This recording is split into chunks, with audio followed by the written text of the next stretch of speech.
Hello class, this will be a narrated PowerPoint slide presentation for chapters 12 through 15. I will upload this on YouTube for your use if you decide you want to take advantage of this tool. Next slide. First chapter we're going to deal with will be chapter 12, which deals with military intelligence. Let me just read a couple of the bullets, and these are some of the key terms and questions to be answered during this particular presentation and in this chapter. What's the purpose and function of military intelligence? How does decision advantage relate to the military? What are the differences between the military and the civilian intelligence cycle? Lack of intelligence can lead to what on the battlefield? What does the G or 2 prefix mean when you're dealing with intelligence agencies within the military community? What are the 3 levels of military intelligence? The Joint Intelligence Center. What was Project Home Run? Does each branch have a military capability? And the battlefield is constantly changing. What does that mean? Next slide. I like this quotation. I use it also in my lecture classes. It shows the strength and the value that military commanders place on intelligence. And in this particular quote that's attributed to Napoleon, I would give 1,000 foot soldiers for 1 good spy. It's important to remember that intelligence needs to be accurate, it needs to be reliable, and it needs to be timely. I mean, think about the timely aspect of it. If we look at the attack on September 11th, would it have done any good for an intelligence report to come in on September the 12th notifying the government that they needed to be looking out for Islamic fundamentalists who were going to hijack airliners here in the United States and crash them into the World Trade Center, the Pentagon, etc.? So, again, timeliness is very, very critical. Next slide. Another quote that's attributed to German Field Marshal Erwin Rommel, very respected Field Marshal, tank commander was his specialty in World War II for the Germans, for the Nazi Party. It is not that one general is more brilliant or experienced than the other. It is a question of which general has a better appreciation of the battlefield. And what does he mean by that? That has more intelligence, has a better understanding of exactly what he's facing and what the enemy's capabilities are and their resources. Again, decision advantage is conveyed via good intelligence. Next slide. It is only the enlightened ruler and the wise general who will use the highest intelligence of the army for the purpose of spying, and thereby they achieve great results. So that goes far back as Chinese military strategist Sun Tzu. Next slide. It's important to give credit where credit's due, and when we talk about the organizational structure of the United States military intelligence commands, you have to give credit to General Pershing. He developed the American model of military intelligence during World War I, and this particular model was the one that eventually evolved and had great impact on our intelligence community even today within the military community. And he based his model on the British model. And if you look at page 263, box 12.1 of our textbook, you'll see Pershing's intelligence structure. And in particular, at the high command level, it was called the G2. And having been in the military myself, the 2 unit within the military is always the intelligence unit. So if you hear G2 or B2, whatever, that is the intelligence unit. The prefix G is used obviously for the higher level military command within a unit, but you can go all the way down to the in the Marine Corps we have divisions, and then we have regiments, and then we have our battalions, and down to that level. And all these levels have a 2 section which is your intelligence section. Next slide. Our textbook talks about the three types of intelligence. The first one they talk about is tactical intelligence, and what's the difference between the three. And obviously when you're looking at tactical intelligence,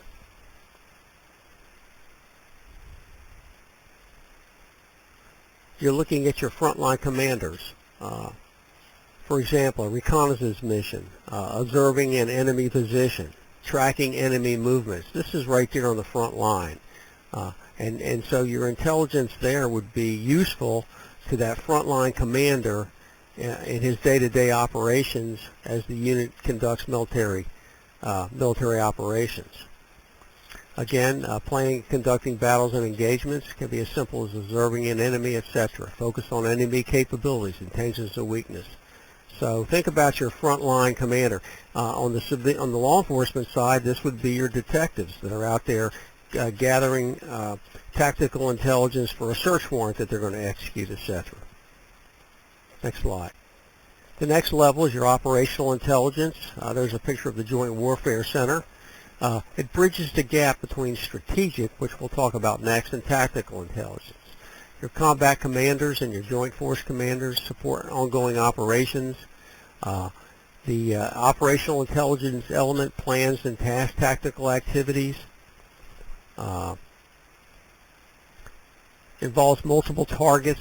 You're going up to a higher level. You're not just looking at that individual platoon or company level decision-making intelligence that drives, let's say, a reconnaissance team to go out and gather information on the battlefield about the enemy. At the operational level, you might be looking at 2 or 3 different fronts or 2 or 3 different targets or areas at the same time and coordinating those activities.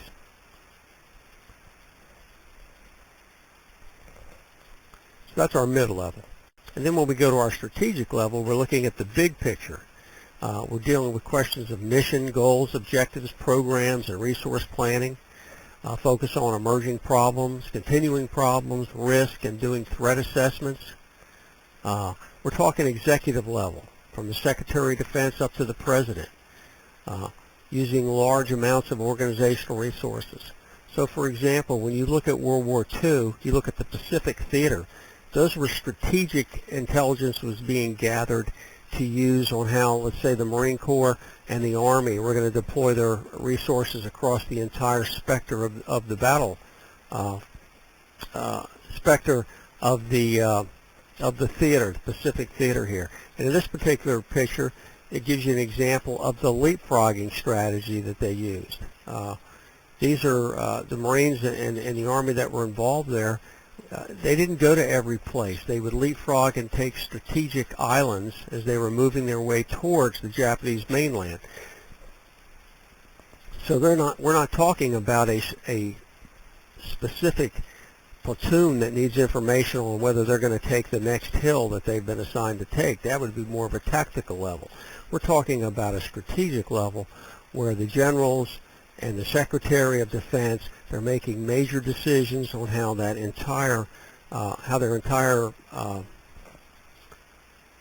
military plan is going to be carried out over a large theater, a larger area. So it gives you your big picture. So you're gathering information, you're developing intelligence that's going to assist you as a commander in your decision making at the high command level. And hopefully that's clear to you. So you got your tactical, very low level, your operational, which is not as large of a focus as strategic. It falls in between the tactical and the strategic. The operational could be 2 or 3. Let's say if we look at this picture, this leapfrogging strategy, maybe at the operational level, you would have operational commanders making decisions, developing intelligence on how they're going to attack the island of Tarawa and Iwo Jima, let's say. Whereas your tactical intelligence would be some captain down there at Tarawa where his unit was going to move in, where's the placement of the enemy positions, etc., that will impede his unit's ability to take their objective. Okay, so you got those three levels. Next slide. This is just I'm not going to go through, if you look at the military and the civilian intelligence models, intelligence cycles, they're very similar in how they do. The one in the book and the one that I show here relative to the military is more of a hub and spoke intelligence cycle, and if you really get down to it, they're very, very close. It's just a little difference in some of the terminology and the various steps. Next slide. Another thing that the military has to look at is technology. I mean, technology really changes, especially in if we look at the evolution of military intelligence. I mean, on the left there you see a picture of the use of balloons that some of the military strategists back in the after the Civil War time didn't want to use them, but Lincoln was in favor of them because he felt, hey, you put a balloon up there, you can see the battlefield and pass that information down. So, and then if you go to the right, you see our unmanned aerial vehicles, our drones. That's how far our technology has gone. You don't even have to have a human being flying the plane, whether it's doing surveillance operations or in this case, that particular UAV is also carrying missiles. Next slide. Just another example of some of our military capabilities. There's the old U-2 plane. Colonel Gary Francis Powers, he was shot down over Russia, caused a major incident during the Cold War.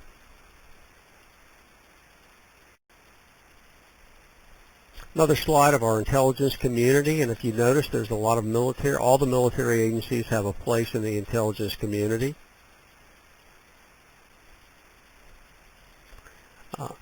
Again, post-World War I until World War II, the United States identified the need to enhance its intelligence capability.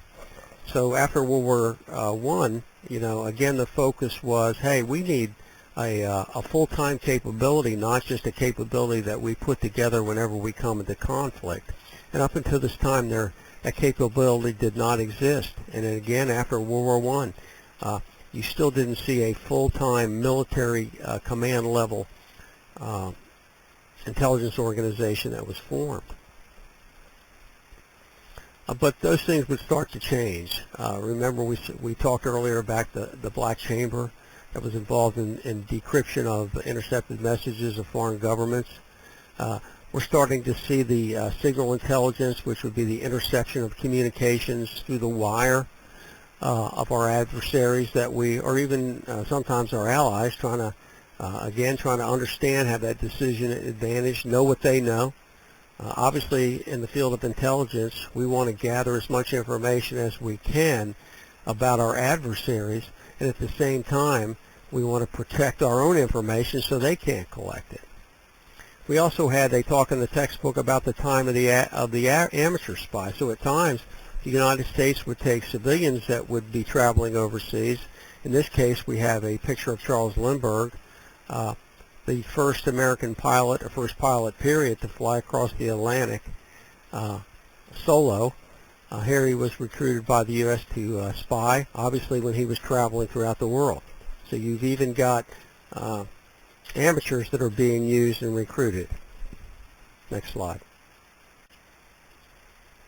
Then, of course, during World War II, we had the development of the Office of Strategic Services, and we've talked extensively about that organization in the past. This was an organization that was carrying out intelligence activities and covert activities overseas. For example, providing support, training to resistance movements in places like the Netherlands, France, and other countries. These were and this organization was really the precursor to what evolved would be the Central Intelligence Agency, and also the various capabilities like the Defense Intelligence Agency for the military. Next slide. Now, before we go into Chapter 13, let me just kind of rehash a couple of the key elements. We have our three levels, our tactical, operational, and strategic intelligence for the military. Who drives the intelligence effort for the military? It's the commanders.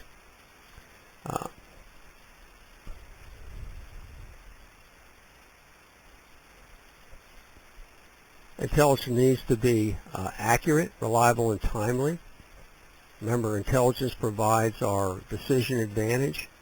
Remember, the battlefield is always changing, and so our intelligence capabilities must be there to predict those changes. Remember, the G or the 2. The G2 is the prefix for the intelligence organizations within the military. The G3 is operations. The G1 is administration.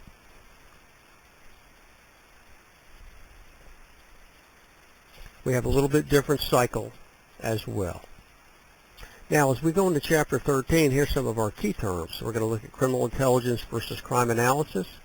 Who were the red squads and who did they target? Why was intelligence and law enforcement diminished during the 1970s? Community-oriented policing, some of the other policing methods, methodologies. What's the JTTF, the Joint Terrorism Task Force, the HIDTA, high-intensity drug trafficking area? What are fusion centers, and what is the role of CompStat? Next slide. Now, as we continue our efforts with Chapter 13, Criminal Intelligence and Crime Analysis, it's important to remember that law enforcement intelligence agencies can be divided into two general but overlapping areas. You have criminal intelligence, which uses multiple approaches to gain an understanding of crime groups and activities, and crime analysis, where you use quantitative and qualitative measures to solve and prevent crimes. And both of these activities and approaches have been very effective in reducing crime over the years. Also in this chapter, we're gonna look at intelligence-led and preventative policing. We've all heard about community policing and some of its impact as we look at our homeland. It's important to remember, I know you hear a lot about federal agents, in particular the FBI, and the fact that they have primary jurisdiction in counterterrorism here in the United States, but it's important to remember that the eyes and ears of intelligence collection are our local law enforcement officers. They're the ones on the street every day. There's 700,000 local law enforcement officers in the United States. There's only 13,000 FBI agents, and I think if you look at all the federal agencies together, that number is probably 40 to 50,000 total. When I first became an NCIS agent, there was only 500 of us in the whole world, if you can imagine that. I think they're up to about 1,300 now. As a U.S. Postal Inspector, I think we maxed out at about 2,200, and we were one of the larger organizations. But again, you need the local law enforcement, which also includes your state law enforcement officers. Those are our people on the street. A concept that's been very useful is the Joint Terrorism Task Force. And what does that involve? The Joint Terrorism Task Force it's headed up by the FBI, and they actually existed prior to 9/11. There was, I think, one or two of them. But in nearly every state now, I think there's about 150 of them total, roughly. I'm just giving you a rough figure. And this is where this group of individuals, you have individuals from local, state, and federal law enforcement that are assigned to the task force. And these are the operational people relative to investigating terrorist threats. And so they also have an intelligence capability within these task forces, but they also have an operational arm. In other words, they would actually go out and do surveillance, conduct raids, make arrests, etc. The fusion centers are something they talk about in the textbook. The Homeland Security kind of coordinates that along with the FBI. And these are actually run by state and local officers. And these are intelligence centers where criminal intelligence and terrorism-related intelligence can flow into these centers, and that information can be passed on to the operational units at whatever level, federal, state, local, whatever, that should have jurisdiction in particular matters. These are very effective. These organizations have proved to be very, very effective. We have them here in North Carolina as well. Next slide. Let's look at our law enforcement versus our intelligence functions. Law enforcement is to gather evidence for prosecution, collect information after a crime has occurred. This is our traditional. Collection standard is the rules of evidence. Goal is to introduce evidence in court. In other words, somebody robs a bank. We gather evidence and information that helps us solve the crime. Now we go to the intelligence side. Again, intelligence is to help policymakers or decision makers make decisions and reduce the uncertainty into the decisions they make. Remember that decision advantage. Collect information to form policy and prevent undesirable events. Standard is good enough if credible as compared to a standard relative to rules of evidence in a criminal trial. And we want to protect our sources and methods at all costs. So there are times when we won't even prosecute a case if we're afraid that it might cause an individual who's proved to be a very, very good confidential informant or source or asset to be exposed. So again, on the intelligence end, we want to develop information that'll help prevent crimes, and versus your traditional law enforcement is more reactive, gather evidence. Now, it doesn't mean, as you'll see, law enforcement is now getting more into crime analysis and using criminal intelligence to try to be proactive as they go after criminal elements within society. Next slide. Criminal intelligence, it's not new after 9/11. We've always had it. Think about, we used intelligence when I was a federal agent, both as an NCIS agent and as a U.S. Postal Inspector. Many times we didn't have the intelligence professionals within those organizations, but all law enforcement. There's much more of a focus on prevention now with all law enforcement organizations, so there's more capabilities. A lot of times I had to develop my own intelligence. For example, I worked on a case when I was in New Jersey where we had a major organized crime ring that was stealing high-quality registered mail shipments from the airport, things that were coming in on planes. We're talking about platinum, gold, large quantities of traveler's checks, things of this nature. So I was actually assigned as the agent or the inspector to develop intelligence files on all of our key targets. So I was doing this work as an agent. I couldn't just turn this over to somebody else. So we did a lot of our own now, but now they have more capabilities because there's more of a focus to have professional intelligence people within the organizations. But again, organized crime's been targeted for years using these methods. Organized crime in the sense of your Mexican drug cartels, your Colombian cartels, your Russian mafia, your Italian mafia.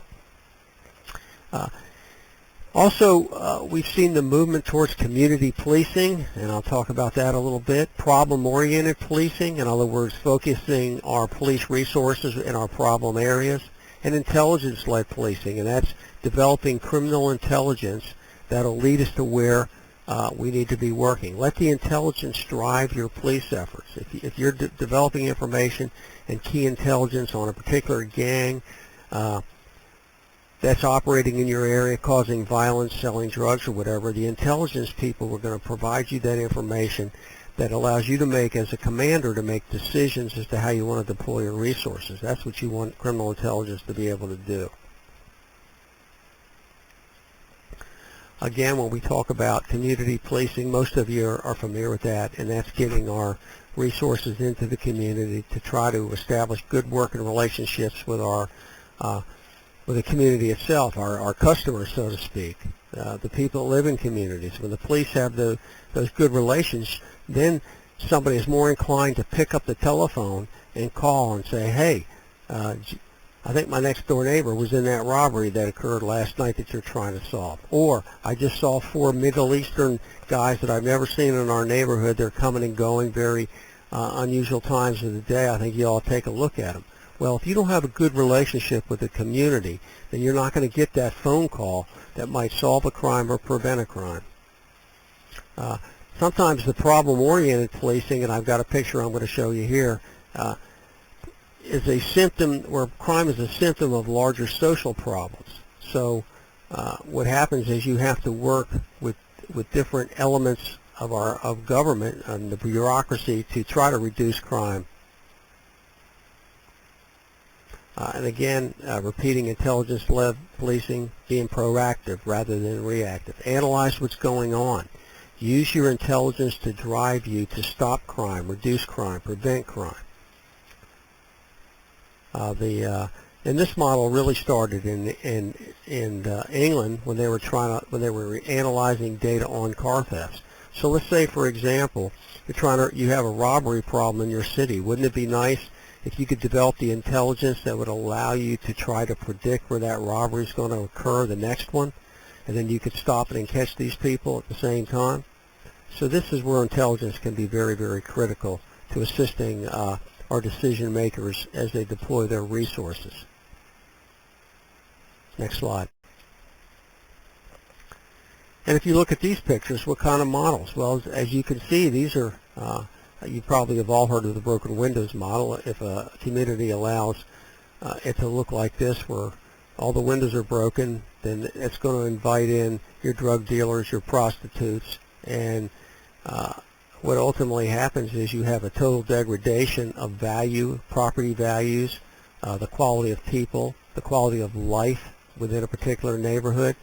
So you want to be proactive, and the police can't solve this by itself. They need to work with the social service people.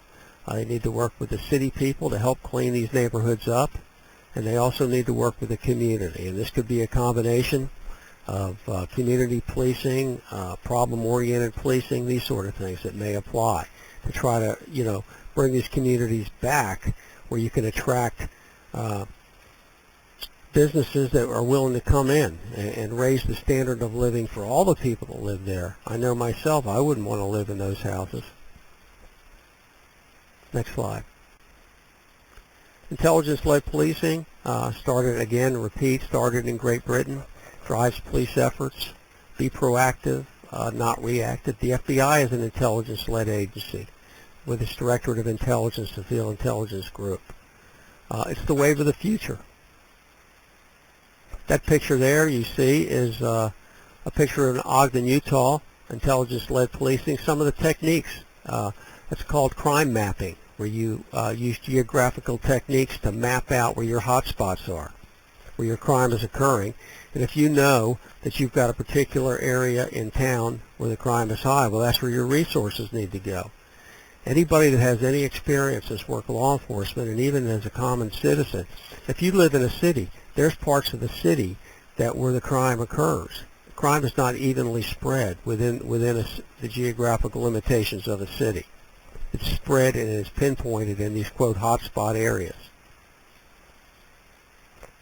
And when we don't forget, with this intelligence-led policing, you also have the Joint Terrorism Task Force, which also has intelligence capability, and intelligence information is passed into them on terrorism cases today. You have the High-Intensity Drug Trafficking Program.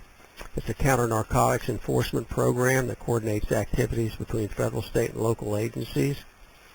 I have a good friend of mine who runs the HIDTA, HIDTA, High Intensity Drug Trap. He runs the HIDTA in the Washington, Baltimore area. It's one of the most productive HIDTAs in the country. Next slide.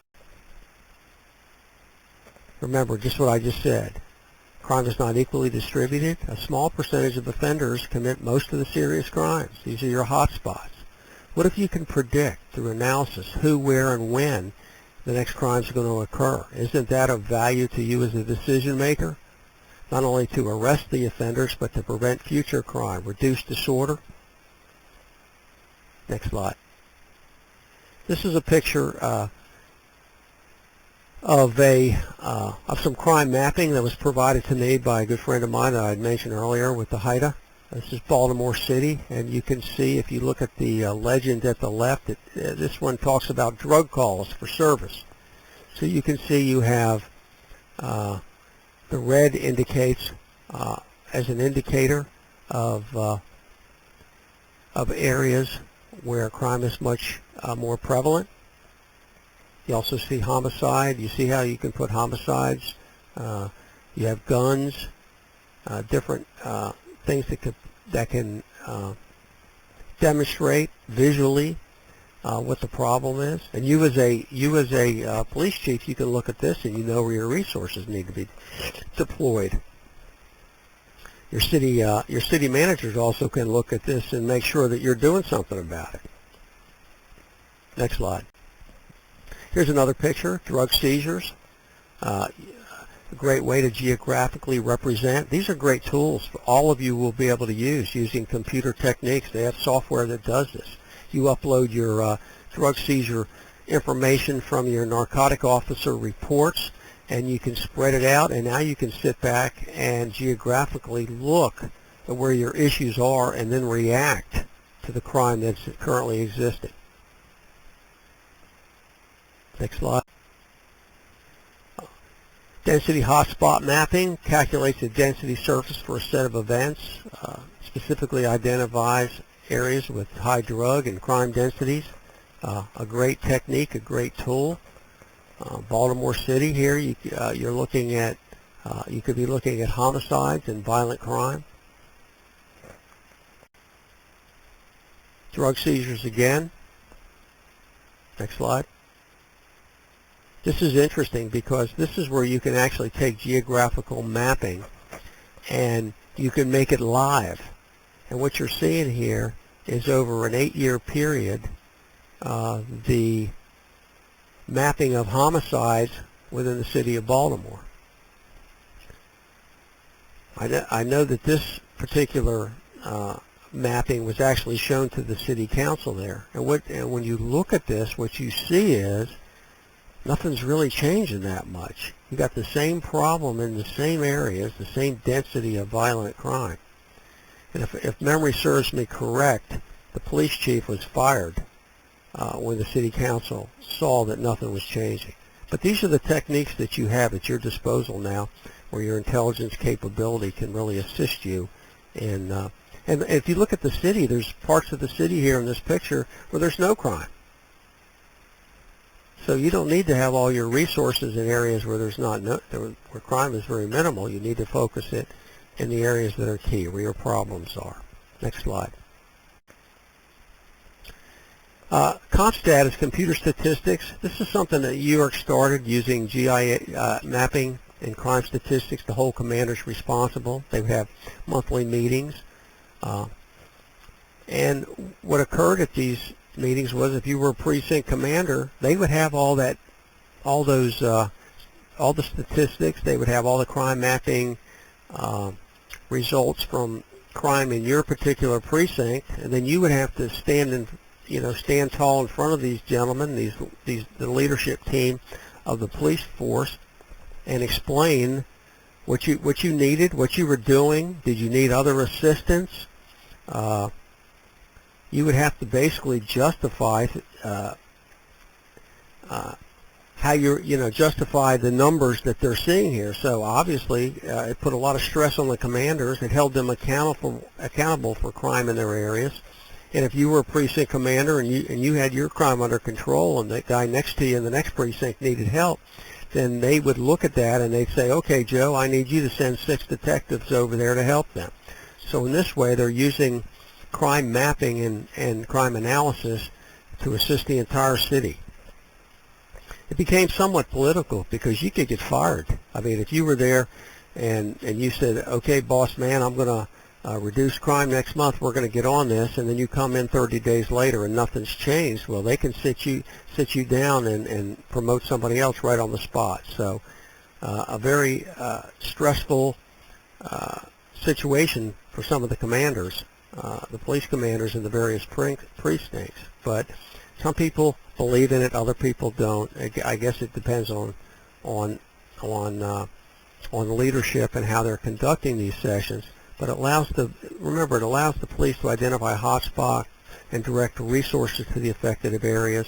And they're looking for results. They're looking for cases to be solved. They're looking for crime to be reduced. And now they've got, because of the success of these programs, predictive policing is geared towards crime prevention. Predictive policing provides multiple benefits. Not only will fewer people be victimized, but America's jail and prison populations could be reduced So if you can predict where crime is, then you can stop it through these by using these analytical techniques and intelligence capabilities.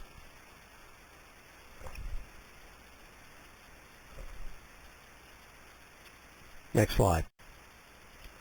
Okay, now this will be Chapter 14, Threats and Challenges for the 21st Century. It's interesting because we live really in an unparalleled threat environment today. The onset of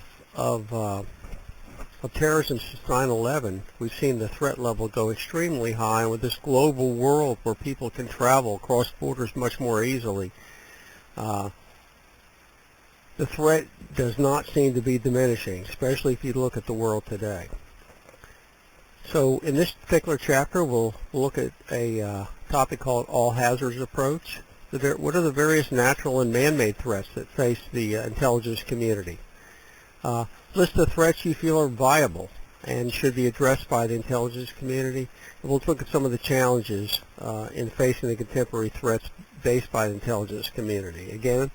Again, we're looking at threats and challenges for the 21st century, and of course, all these threats and challenges impact our intelligence community. Next slide.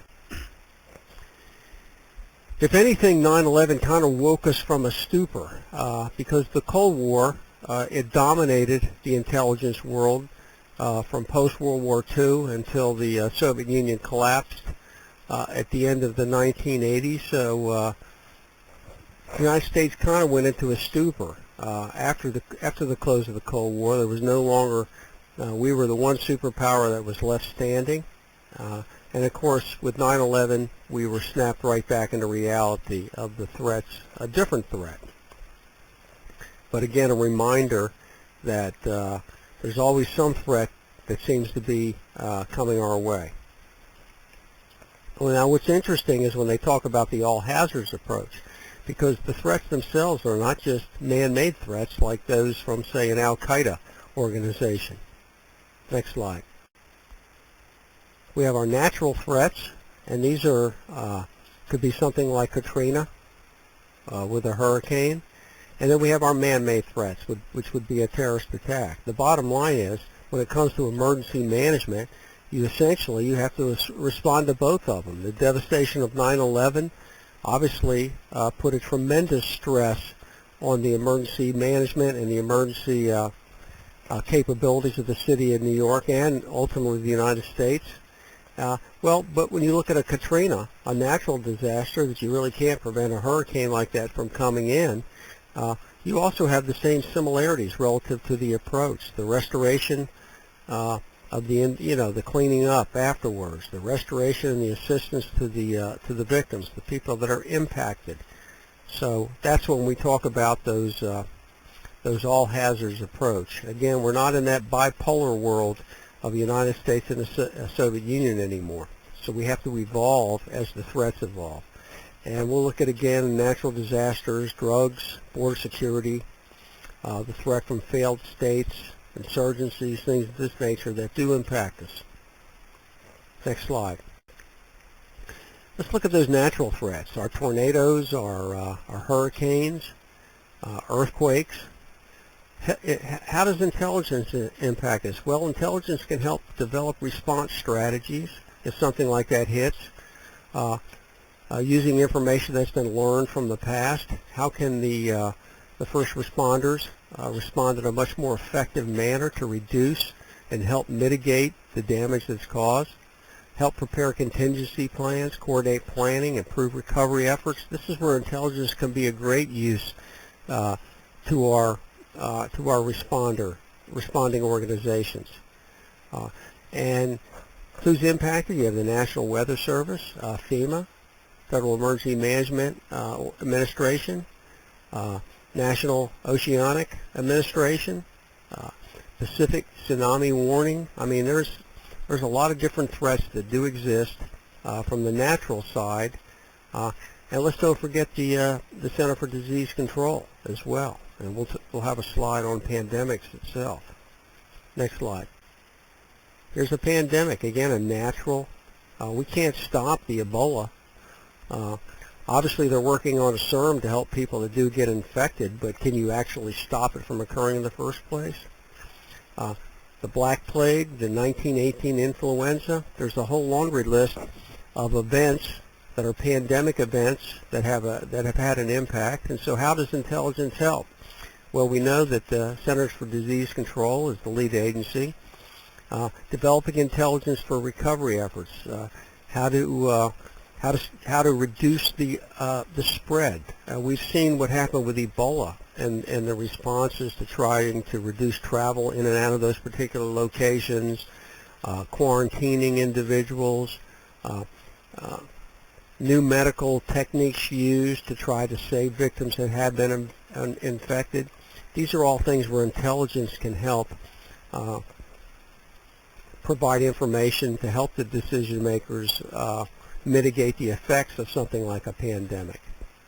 Developing health surveillance systems. I know when I've traveled in Asia, there was I think it was the Asian flu, or the bird flu, one or the other, but there was a little bit of a pandemic going over in that part of the world at the time. And when you went through certain airports, they had health surveillance systems set up that could measure people that had fevers. You would like walk through an area that was being monitored, and if you had a fever, boy, they pulled you aside. You weren't flying. And in some countries, they'll actually quarantine you. So again, these things are to prevent outbreaks, and this is where intelligence can help develop these surveillance systems and their utilization, help contain pandemics. Maybe we have intelligence protocols in place that allow us to recognize a biotech terror attack when it first occurs. And if you can do that, you can obviously reduce the impact that that particular attack may have and reduce the number of victims. Next slide. Another threat that we face, illicit drug production and distribution. Drugs has a major impact on crime. I can tell you that firsthand. There were very few people that I arrested in my career that it didn't have some connection to drugs, whether they were users or they were involved at some time in distribution. Drugs just has a major impact. The United States is the #1 drug destination country because we have money. We have people that want to use illegal drugs.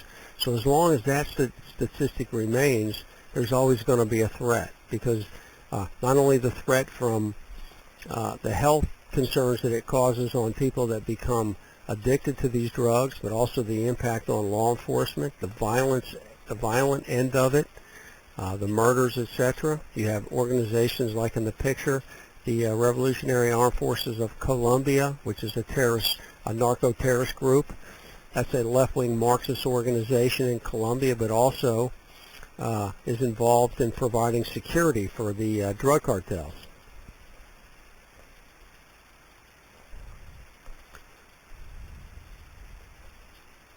And of course, these terrorist organizations like FARC, they use the proceeds of drug sales to fund their terrorist activities. In our textbook, they talk about foreign terrorist organizations, FTOs. Well, these are designated by the Department of State. In particular, the Secretary of State would be the person that would designate a terrorist an organization as being a foreign terrorist organization. And of the 41 groups on that list, 17 of them actually were engaged in narcotic terrorism. So it just goes to show you the impact. And interestingly, what's the #1 drug threat? Prescription drugs. That probably doesn't surprise some of you. Next slide. We also have the threat for our, just the length of America's borders makes them impossible to close physically. And once access to the nation is achieved, individuals can move about with relative freedom within the United States. So we have enormous challenges relative to securing the border, our transportation systems, our ports of entry. We have 1.1 million visitors to the U.S. daily, Estimates range from 7 to 20 million illegal immigrants currently in the country. What do? They drain government resources and business pay workers under the table. We have extensive borders, as we've talked about. Land ports of entry stretch across 7,500 miles. Think about our Canadian border, our Mexican border, 95,000 miles of shoreline. If you look at page 298 on the bottom, there's a whole laundry list of information that just gives you what it does is, because of all the shipments, the air passengers, the shipments of goods, it just gives you an understanding of the enormous challenge that our border security and immigration people face every day to secure the nation. And again, Homeland Security is the primary agency that deals with this. And of course, why is that? Because your Border Patrol, your ICE agents, they all fall within our Department of Homeland Security. Coast Guard is a part of the, and of course they have a role to play as well.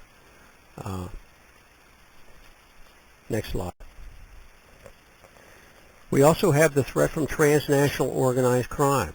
Transnational mean organized crime groups that operate in more than one nation, involved in narcotics and weapons smuggling. What does a TOC do? It destabilizes government when it takes hold in a government, because it pays people off, and people that don't cooperate with them. If you look in Mexico, people don't cooperate with them are subject to being violently murdered. That's one of the things you see in Mexico. You see a breakdown of the rule of law, where police officers are killed for doing their job. Judges, prosecutors are targeted and killed. These illegal transnational organized crime groups, they want to be able to carry out their business for profit without interference from government. And so they engage in terroristic activities, many of them cutting people's heads off, etc., so they can continue to operate as they please. And so they, and again, what are they doing? They're selling narcotics, they're selling weapons, they're smuggling weapons, and obviously there's always a grave threat of weapons of mass destruction being sold to some rogue nation through some transnational organized crime group. And they also engage in human trafficking. Next slide. What is CBRNH? Chemical, biological, radiological, nuclear, and what's the H stand for? I want you to look that up.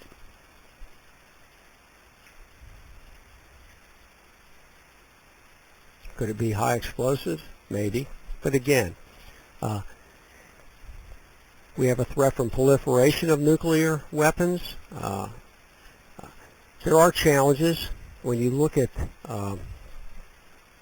fortunately, there's challenges not only in dealing with a chemical weapon attack, but fortunately it's difficult for terrorist organizations to deploy these type of attacks.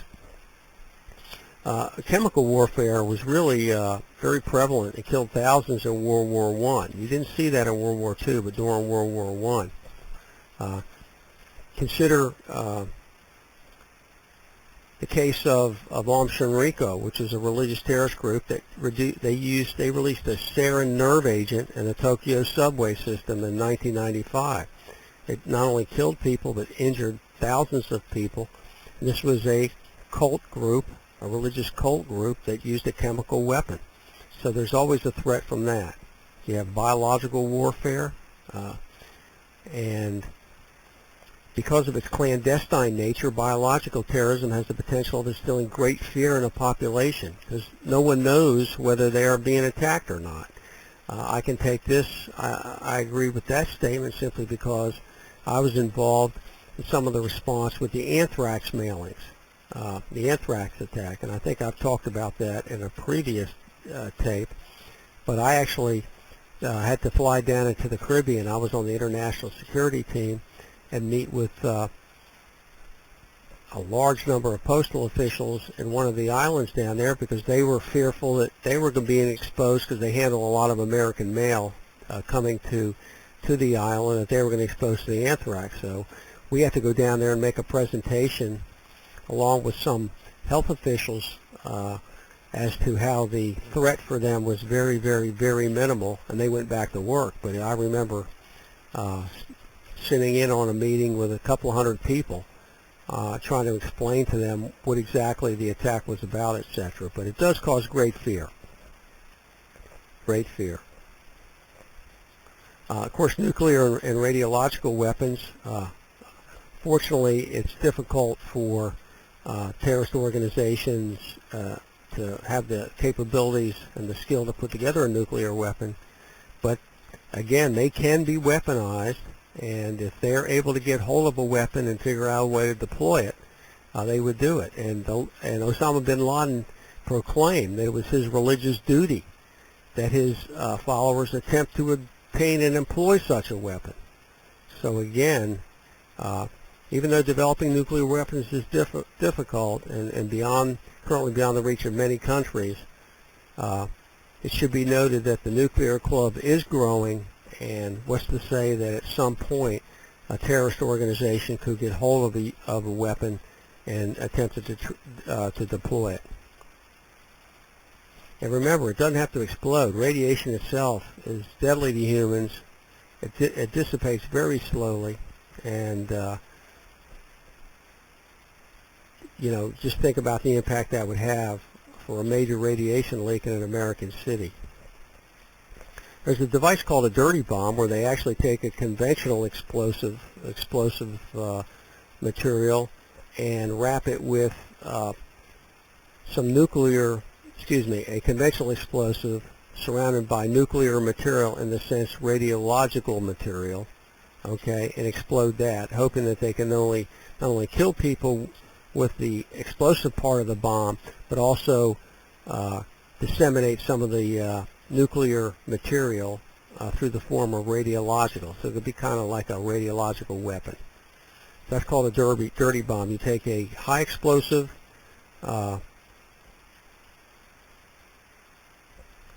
device, you wrap it in nuclear radiological material and detonate it, and try to, not only the explosion kill people, but you get a dissemination of radiation in that immediate area.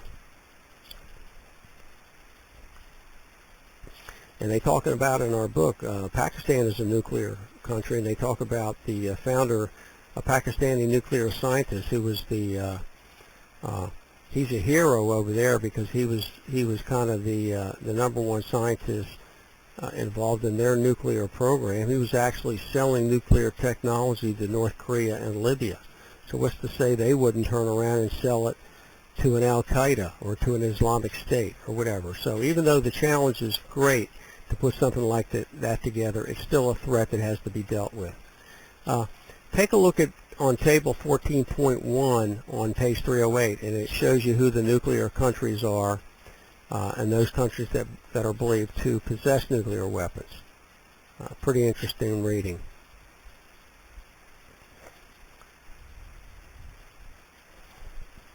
And don't forget our state sponsors of terrorism, and that's Cuba, Sudan, Syria, and Iran. And we've already covered pretty much our different types of terrorism in this course. Our left-wing, right-wing, revolutionary. Our eco-terrorists like the Animal Liberation Front, Earth Liberation Front.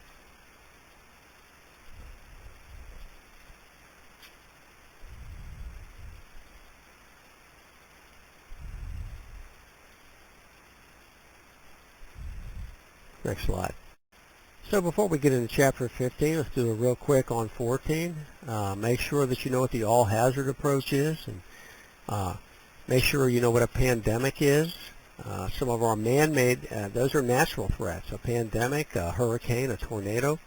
Then we have our man-made threats, our illicit drug production, border security, transnational organized crime, human trafficking, cybersecurity, terrorism. Look at our illicit drug production. I mean, what's the impact? Crime, health issues. It's a very, very, our number one drug threat is prescription drugs. There's a lot of money in drugs, and so it's going to continue as long as there's money to be made. The U.S. is the number one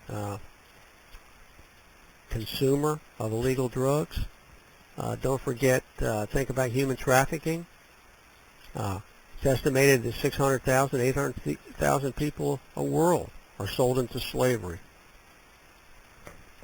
And that would include the United States. We're not immune from these type of crimes. Remember what a dirty bomb is. Okay, let's move into Chapter 15, the future of intelligence. We'll identify some of the threats the U.S. may face in the first half of the 21st century. Describe some of the new technologies that may impact the intelligence community.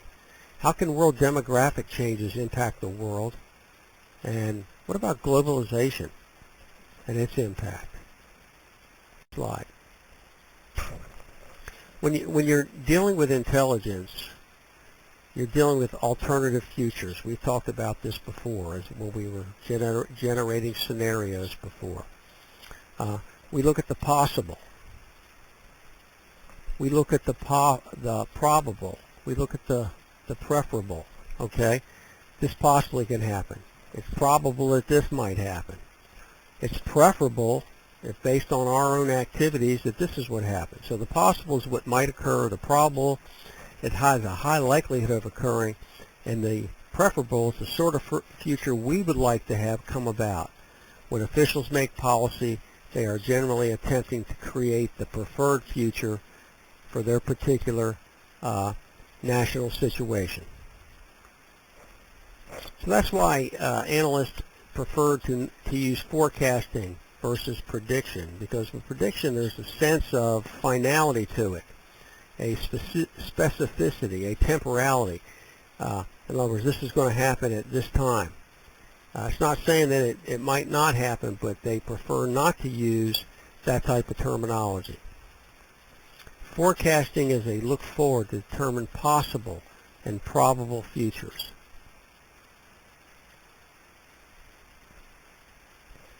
Next slide. Drivers that impact. Drivers are external factors. Technology, obviously, demographics, economics, politics, and governance. These are all drivers that will impact our future. When you look at technology, think about this global connected world. Political movements such as the Arab Spring would have been unthinkable without the technology that exists today.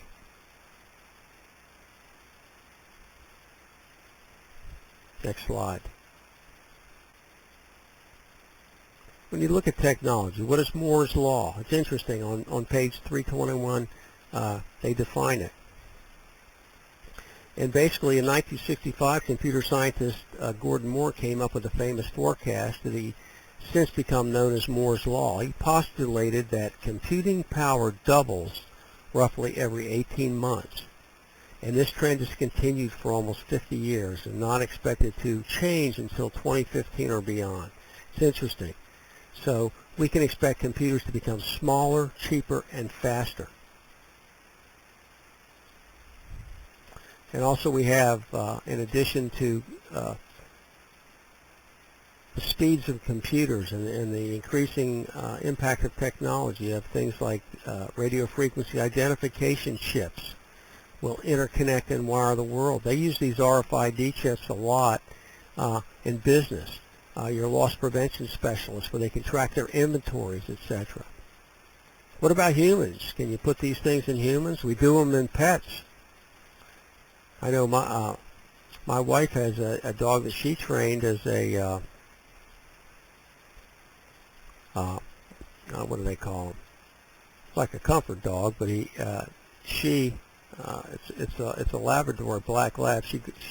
She's certified to go into old homes and assist and provide comfort to people. And I know this dog, because of its high training, it has a chip in it, so if somebody steals it, which I hope never happens, and that dog gets treated by a vet or whatever, they can actually verify who that dog is and who that dog belongs to because of this chip that's been placed inside the dog.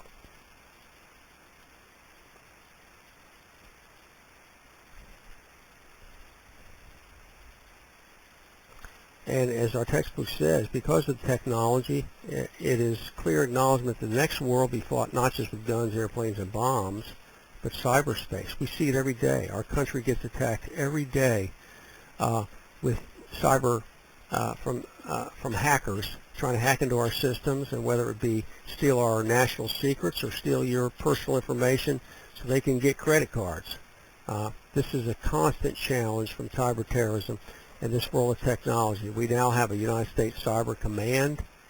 Another thing they talk about is nanotechnology, and that's manipulating matter at the atomic and subatomic levels, microscopic cell level. And can nano weapons actually be developed? I mean, think about that. This is science. You know, we see these in our science fiction movies. Artificial intelligence. What's the future of that?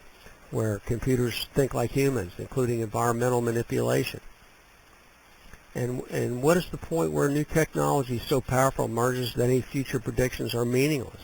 So again, technology is a real driver of the future. Demographics. The world's population will be 8 billion by 2025. Africa and East Asia will account for the most population growth. Youth bulge occurs when younger people from struggling economic countries with surplus populations are forced to look elsewhere for jobs. So you get them leaving these countries. Some immigrants who immigrate to the West develop feelings of isolation and anger at the West, and may resort to terrorism or a life of crime. So you see this relative deprivation. People feel that they're not, that society is not fair, the system is not fair, it's geared against them. So is that a person that's susceptible to being influenced, like these Boston bombers here, to becoming a homegrown terrorist? And globalization also can impact the economy. You don't think it matters what happens overseas, but in our globalized world, it can have a major impact on the stability of the world and therefore our national security.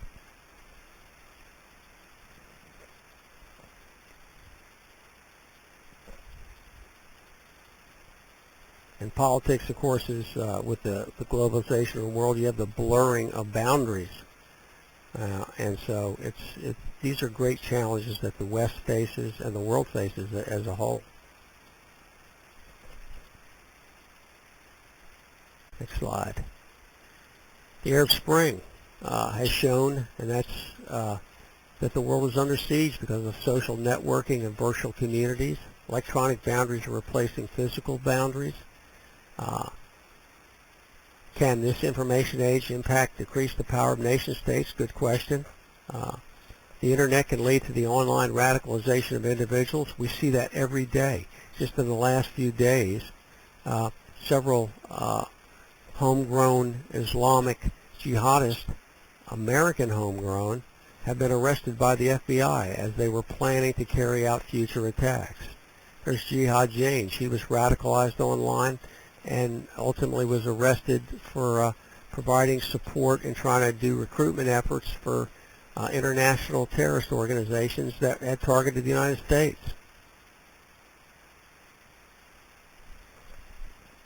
Next slide. And according to the Director of National Intelligence, if you look at page 330, these are the things that definitely will maintain our threat level. The unparalleled threat environment that we live in as a nation. Failed states like Somalia, places like this where disorder is rampant, that also can affect the surrounding nations around those countries. Financial changes, climate change, rogue states, your North Koreas, the rising powers of different governments that are becoming more influential. Make sure you check on that in the textbook. And I'm not going to read all these. The threat from weapons of mass destruction, drugs, etc. So there's a constant threat that does exist. And the attacks of 9/11 did prove to be a rude awakening for the intelligence community. But they haven't forced the intelligence world to take a good hard look at itself, prepare for the challenges of the future, which are many, as we've just discussed.